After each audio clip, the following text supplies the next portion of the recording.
বিসমিল্লাহির রহমানির রহিম। প্রিয় ভিউয়ার্স, সবাই কেমন আছেন? আশা করি ভালো আছেন। আল্লাহর রহমতে আমিও আপনাদের দোয়ায় ভালো আছি। আজ আমি তালের পিঠা রেসিপি নিয়ে আসলাম এবং সাথে কিছু গুরুত্বপূর্ণ কথা বলবো। বেশি কথা বলা মানুষদের 4টি বৈশিষ্ট্য থাকে। 1 নম্বরে হতাশায় আছে, 2 নম্বরে একতরফা স্বার্থ সন্ধানী মানুষ, 3 নম্বরে হতে পারে এটা তার ব্যক্তিগত অভ্যাস, 4 নম্বরে খুব সরল মনের মানুষ। ধৈর্য ধরো, মনকে শক্ত করো, মনে রেখো সময় সব সময় এক অবস্থায় থাকে না। খারাপ সময়ের পরে ভালো সময়ও আসবেই।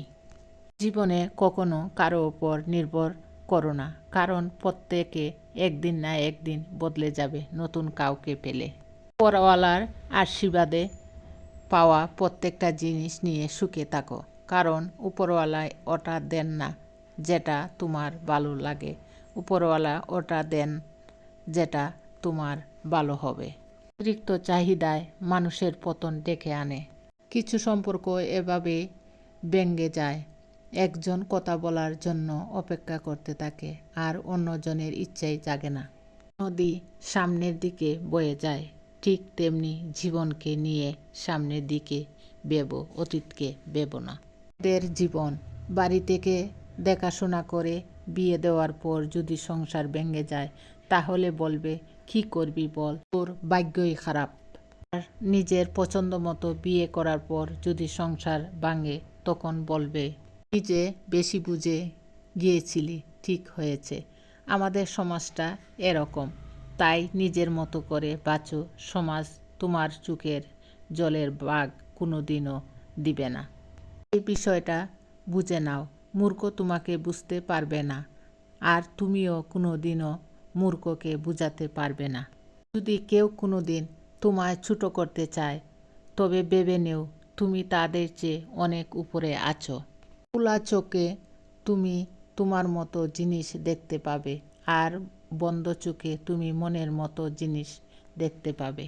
যে তোমায় নিয়ে হিংসা করছে তার কথা ভেবে হতাশায় জড়িও না, সে তোমায় নিয়ে ইতিমধ্যেই এক আকাশ হতাশায় রয়েছে। কারো কাছ থেকে জোর করে সময় পাওয়া যায় না, যার ইচ্ছা হবে সে শত ব্যস্ততার মাঝেও একটু সময় দেবে।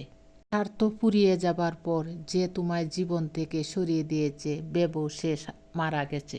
অল্প কথায় যে অনুভূতি বুঝে না তাকে রচনা লিখে দিলেও কোনোদিনও লাভ হবে না। যে ব্যক্তি কথায় কথায় রেগে যায় সেই ব্যক্তি নিজের কাছে বেশি ক্ষতিকর, এবং যে ব্যক্তি কথায় কথায় হাসে সেই ব্যক্তি অন্যের কাছে বেশি ক্ষতিকর।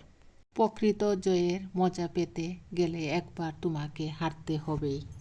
জীবনে চলার পথে কেউ সবসময় তোমার পাশে থাকবে না, তাই একা চলার অভ্যাস করতে হবে।